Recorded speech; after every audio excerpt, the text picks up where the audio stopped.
Na mtazamaji Matukio Daima, ni kukaribishe katika kipindi cha Tanzania ya leo, na katika kipindi hiki cha Tanzania ya leo tutazungumzia wajibu wa vyombo vya habari katika kukabiliana na mabadiliko tabia nchi. Kwa namna gani vyombo vya habari tunao wajibu wa kukabiliana na mabadiliko tabia nchi kupitia kalamu zetu. Mimi ni Francis Godwin, lakini nitakuwa naye mwenzangu hapa. Karibu kujitambulisha. Okay. Kwa majina naitwa Fred Simbaya, ni mwanahabari Matukio Daima.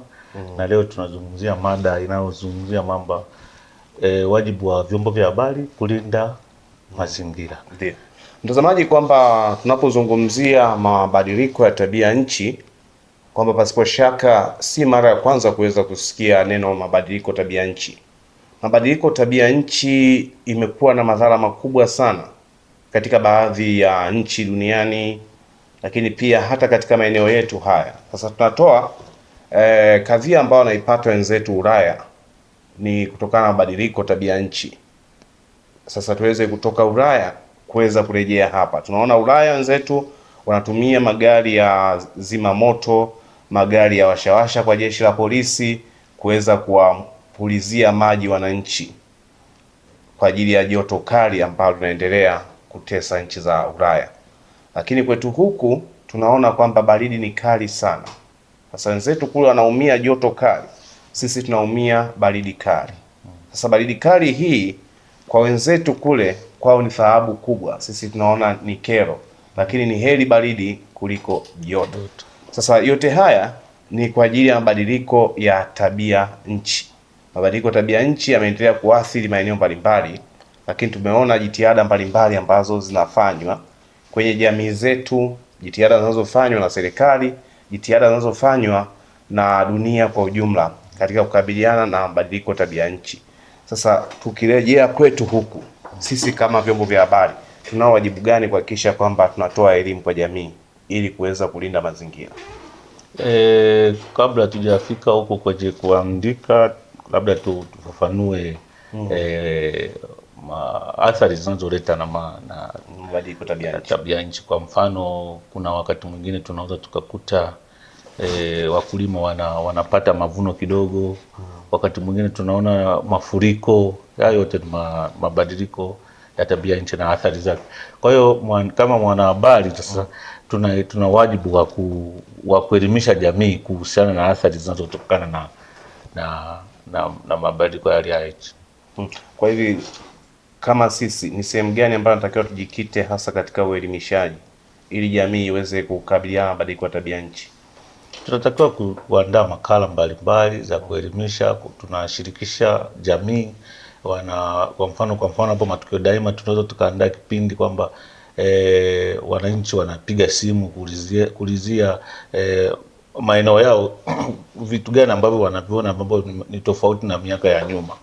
Kwa hiyo kama wanahabari tunatakiwa kuandaa vipindi, kwenda kwenye jamii, kuangalia athari wanazozipata, alafu tunaandika kwenye. Kwa upande wa jamii yenyewe inatambua madhara yanayotokana na mabadiliko tabia nchi? Wapo baadhi ambao wanatambua, wengine hawatambui. Kwa hiyo ni wajibu wa wananchi sasa, waandishi wa habari sasa kutoa elimu zaidi. Kwa hiyo wanaona tu kwamba mbona mwaka huu labda wanashirikisha mambo ya tabia nchi na masuala ya uchawi, kumbe ni mabadiliko ya dunia. Kwa hiyo tunatakiwa kama waandishi wa habari tutoondoe zile imani potofu kuhusiana na masuala ya tabia nchi. Umezungumzia swala zima la mavuno machache, lakini umezungumzia mvua kunyesha nyingi na wakati mwingine mvua kunyesha chache. Pasipo shaka kwamba haya yote mabadiliko ya tabia nchi. Sasa mfano kwa mkoa wa Iringa, baadhi ya maeneo ambayo yalikuwa yakizalisha mazao sana Isimani, pasipo ardhi yao kuweza kutumia mbolea na mvua zilikuwa zikinyesha kwa wakati. Kwa sasa Isimani tunaona kwamba mvua zinanyesha kwa kuvizia vizia.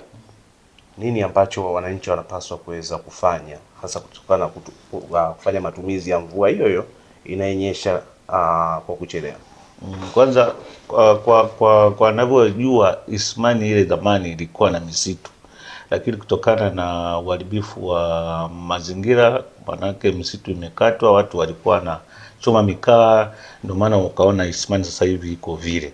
Lakini pamoja na hayo ni kwamba baada ili tuweze kuzalisha kwa tija sasa, na lazima tuwasikilize wataalamu wa kilimo.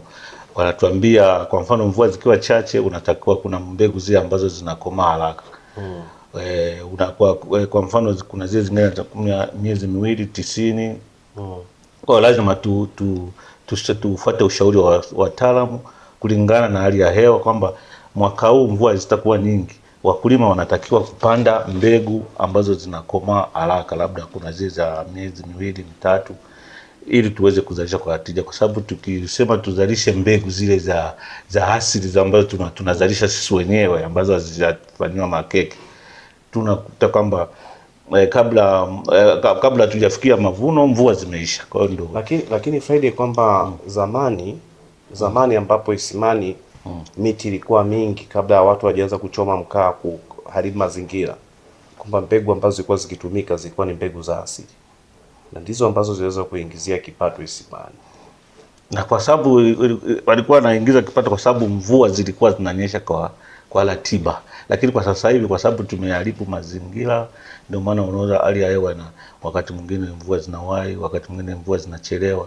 Kwa hiyo ni kutokana na shughuli za binadamu pia, yani ongezeko la watu, kuna mambo mengi ambayo yanasababisha vitu. Kwa hivi kuna watu ambao wametumia changamoto ya mabadiliko tabia nchi kama kwao fursa, kwa maana ya kuweza kuzalisha mbegu za muda mfupi. Kwa sababu kunasema kwamba changamoto wakati mwingine ni fursa. Sasa tusione changamoto kama ni adui, lakini kwa mfano unapokuwa labda kwa mfano tuchukulie mfano hapo kwenye manispaa ya Iringa, kuna wakati fulani wimbi la bajaji limekuwa kubwa, yani watu wa daladala wakaanza kulalamika. Kwa hiyo badala ya kuangalia zile changamoto kutengeneza kuwa fursa, wale watu wa daladala walianza kulalamika. Kumbe fursa wakati mwingine au changamoto ni fursa. Kwa hiyo hata kwenye wakulima kule fursa kwamba zinakuja na changamoto zake. Mtazamaji, kwamba anachokizungumza Bwana Friday Simbaya, mtaalamu mbobezi mchambuzi wa masuala ya mazingira, kwamba wakati mwingine changamoto inapokuja wewe unaweza ukaitumia changamoto hiyo kama fursa. Na ametolea mfano mdogo sana, mfano wa bajaji na daladala. Mwanzoni kabisa kwamba usafiri wa umma ambao ulikuwa umezoeleka ulikuwa ni usafiri wa daladala. Watu wanakaa kwenye daladala wanasubiri stendi nusu saa ama dakika 45 au saa moja daladala ijae ndipo iondoke mpaka isimamishe. Lakini baadaye ukaja usafiri wa pikipiki za miguu mitatu alimaarufu kama bajaji. Sasa hizi zikiwa na watu 3 4 zinatembea. Bodaboda kwamba kaanza kulalamika kwamba tunafanyeje kazi, hatutaki bajaji. Lakini kati wao wanavyolalamika ndipo walipofanya kuweza kuzitangaza bajaji na wananchi kufurahia sasa usafiri wa bajaji. Sasa ilikuwa ni changamoto kubwa ilikuwa ni bajaji na ni daladala kukaa muda mrefu. Bajaji wakatumia changamoto hile ya wananchi kupotezewa muda kama kwao fursa, wakaingiza bajaji za kutosha. Sasa hivi usafiri wa umma katika baadhi ya mikoa, baadhi ya miji ni bajaji. Hususan manispaa ya Iringa ukienda, usafiri mkubwa ni bajaji. Daladala sasa zinaenda vijijini, zimepisha njia. Hawa wametumia fursa, lakini pia kupitia hiyo wameweza kutatua changamoto ya ajira kwa vijana. Vijana ambao walikuwa wanapiga debe kwenye daladala wamehamia sasa kuendesha bajaji za kwao, bajaji za mkataba. Sasa hivi vijana wanamiliki bajaji. Sasa tukirejea kwa upande wa mazingira huku, mabadiliko ya tabia nchi, kwa kiasi gani wananchi wanaweza kutumia changamoto hii ya mabadiliko ya tabia nchi kuwa ni fursa? Ameshaanza kueleza namna ambavyo kule Isimani na baadhi ya maeneo nchini sasa hivi uzalishaji wa mbegu bora, mbegu za muda mfupi zimekuwa na nguvu kubwa kuliko mbegu za asili. Sehemu chache sana ambao bado wanatumia mbegu za asili nazo hazipatikani. Wote tumeelekea kwenye mbegu za muda mfupi. Sasa siku nyingine tutakuja kuangalia madhara ya mbegu hizi za muda mfupi na zile mbegu za asidi. Lakini leo tunaangalia fursa zilizopo katika changamoto ya mabadiliko ya tabia nchi.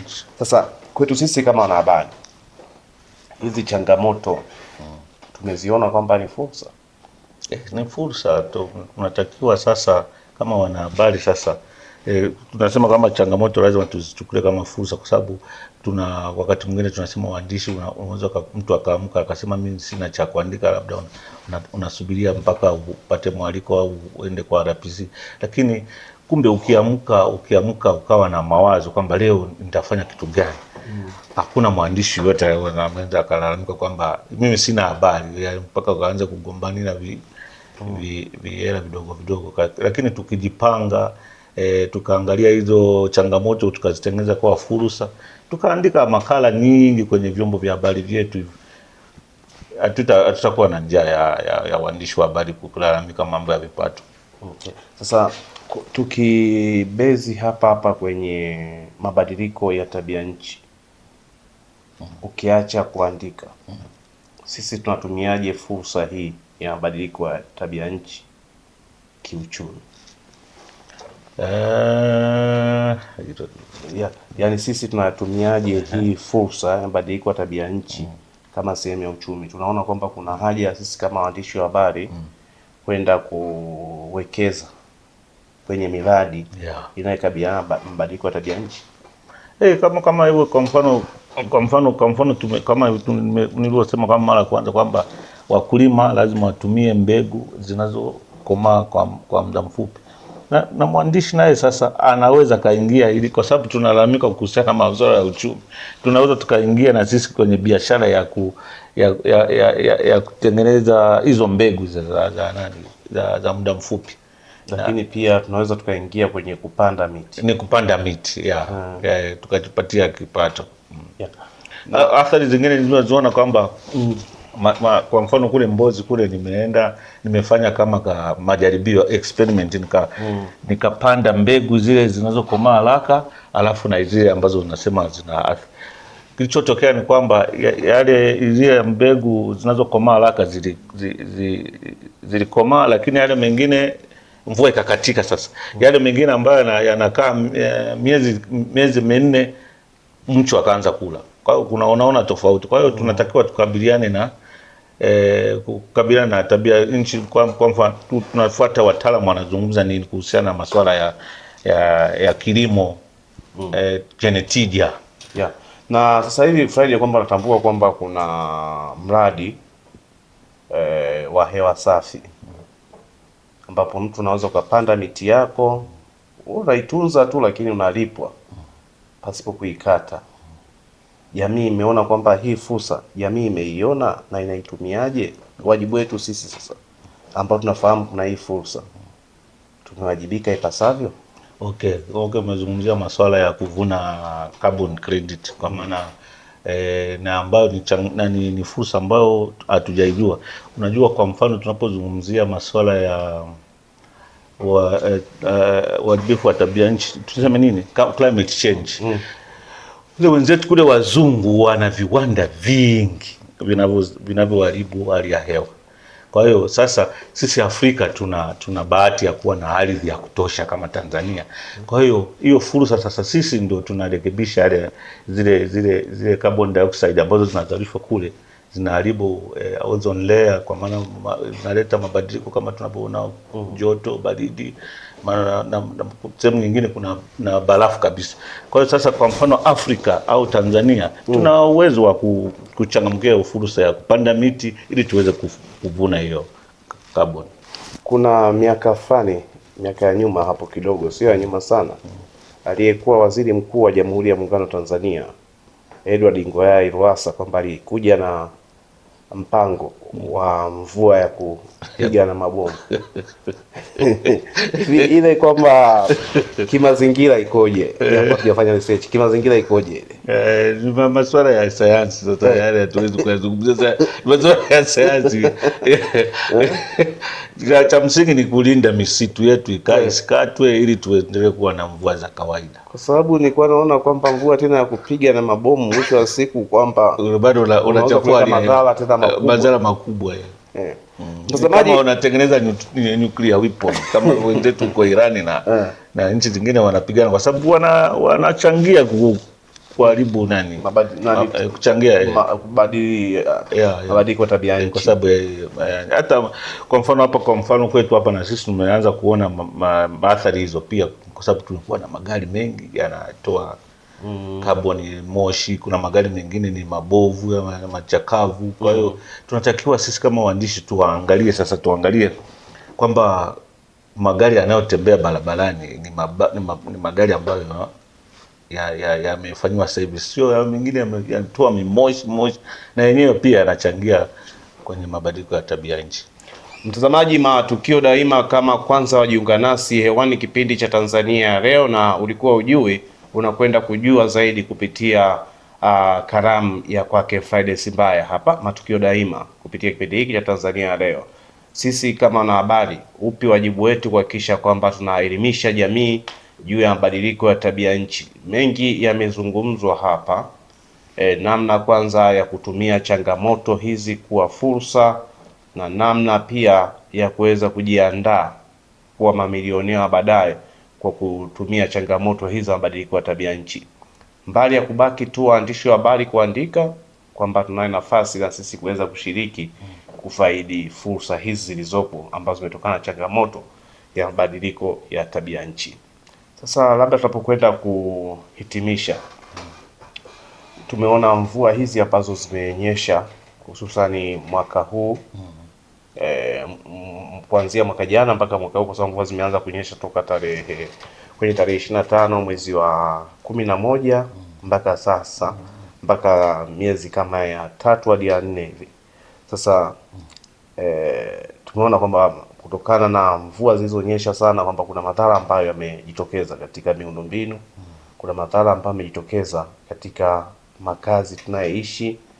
Nini wajibu wa jamii?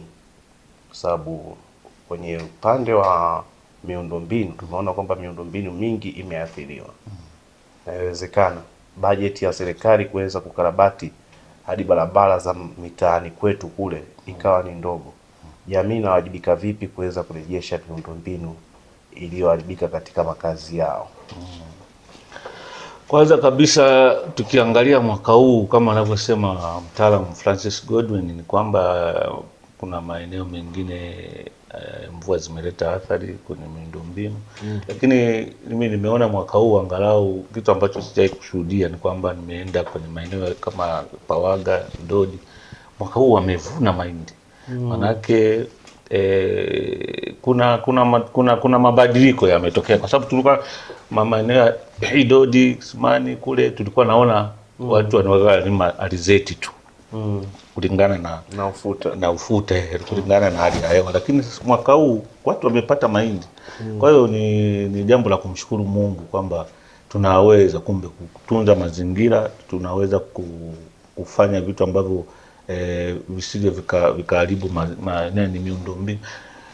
Umezungumzia kwamba wananchi tunatakiwa kufanya nini kuhakikisha kwamba hiyo miundombinu kuna masuala ya uzalendo pia, kwamba ukianza serikali itakuona kwamba hapa mtu kwa mfano kuna ujenzi ule kama tunaona ujenzi wa zahanati, unakuta wananchi wanafyatua matofali. Serikali ikikuta watu wanafanya vitu kama hivi, nasema kumbe hapa kuna kitu tunatakiwa kuunga mkono. Kabla serikali haijafika tunaweza tunarekebisha kidogo miundombinu. So lazima tuanze kwanza na budget. Kwanza tunaanza na wazo kichwani, alafu ndio serikali na wananchi hawa wananchi wa sasa. Unafikiri huo uzalendo wa kuweza kushiriki maendeleo ni mkubwa kiasi gani kulinganisha na zamani ambapo ilikuwa inatengwa labda Jumamosi moja kila mwananchi kuweza kushiriki maendeleo, na ni amri, usiposhiriki unawajibishwa. Lakini sasa hivi imekuwa hiari zaidi. Unafikiri sasa kwenye hii hiari wananchi wanawezaje kushiriki kwenda kuchangia maendeleo katika maeneo yao? Wananchi nadhani hawana shida kubwa. Shida ni kwamba tusimamie yani ile misingi yetu.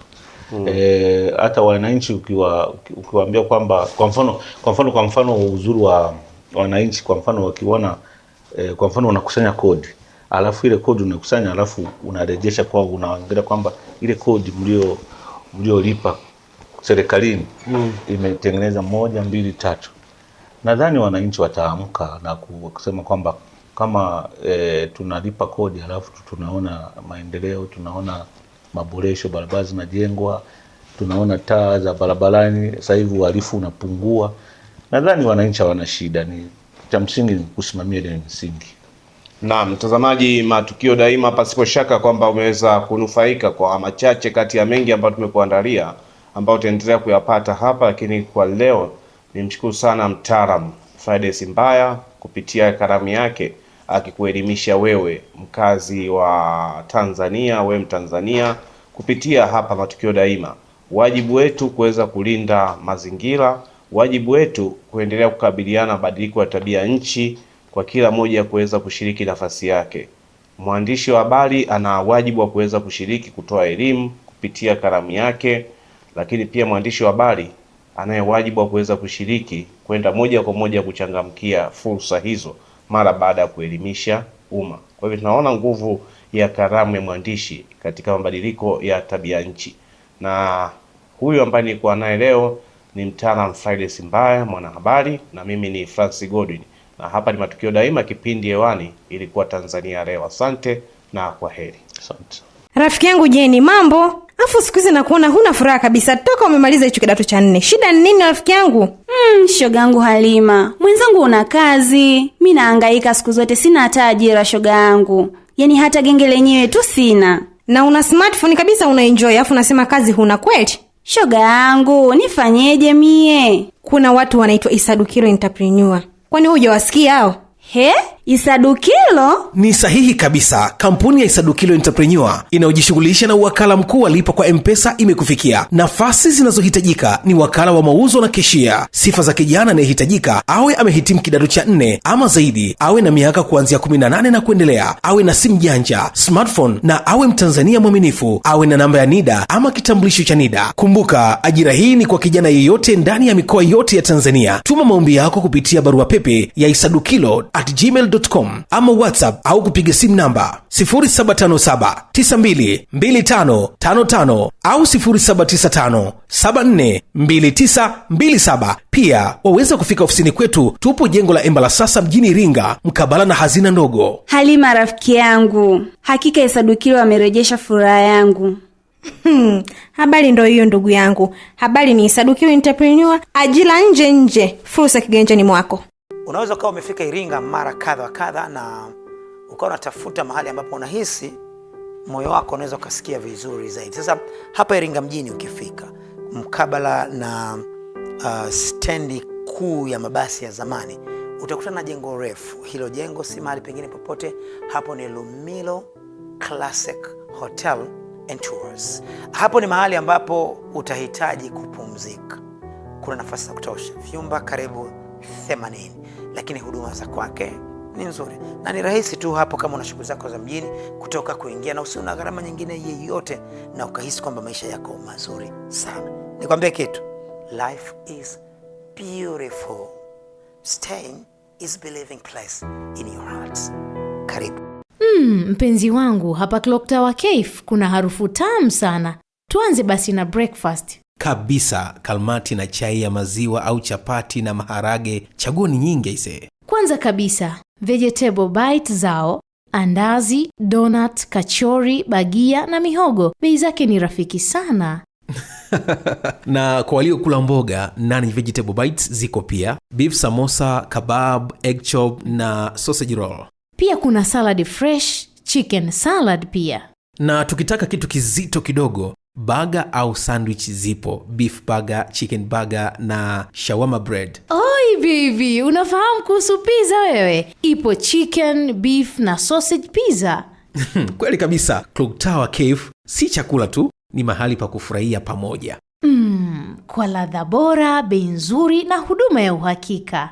Umeshakula chipsi vuruga, tikisa, visinia kuanzia mtu mmoja na zaidi, supu ya kuku wa kienyeji, supu ya ng'ombe, mbuzi na samaki, pamoja na kuku wa tandori, lemon na wa kienyeji. Hakika wamejipanga. Mishikaki ya kuku wa tandori, filigisi, sausage na maini ni tamu sana. Ukiongeza biriani, pilau kuku, pilau samaki na beef fry. Hakika wamejipanga. Kuhusu ugali, wali, ndizi au mtori, hapa ni kawaida yetu. Clock Tower Cave tupo jirani na mnara wa saa katikati ya mji wa Iringa. Tupo wazi kuanzia Jumatatu hadi Jumapili. Tupigie simu namba 0677 220 022 au 0657 366 667. Clock Tower Cave Iringa, ladha inayounganisha wapenzi. Ndiyo, Clock Tower Cave, home of delicious meals.